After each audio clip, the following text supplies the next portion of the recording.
यंदाही दरवर्षीप्रमाणे आमच्या सोसायटीत 1.5 दिवसासाठी आमच्या लाडक्या बाप्पाचे आगमन होणार होते. मग आम्ही सर्वांनी मिळून त्याच्यासाठी छानशी तयारी केली होती.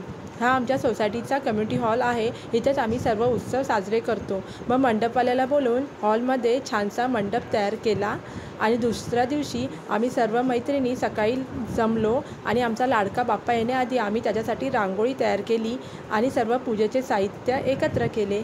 मग आमच्या लाडक्या बाप्पाचे आगमन झाले. मग आमच्या येथील पुरुषांनी त्याची स्टेजवर छानशी स्थापना केली. बघा आमचा बाप्पा किती छान दिसतोय ना. मग संध्याकाळी आम्ही सर्वांनी मिळून त्याची आरती केली आणि बघा सगळीकडे किती आनंदमय वातावरण दिसते आहे.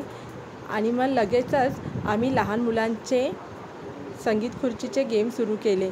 बघा किती एन्जॉय करत आहेत मुलं. आणि नंतर लगेच लेडीजही संगीत खुर्ची खेळायला लागल्या. सर्वांनी छान एन्जॉय केले आणि मग आम्ही बाप्पाचा महाप्रसाद वाटला.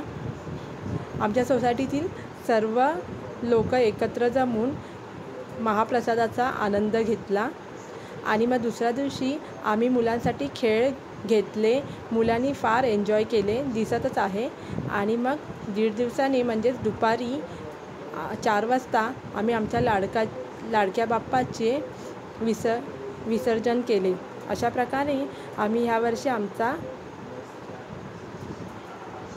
गणेशोत्सव साजरा केला.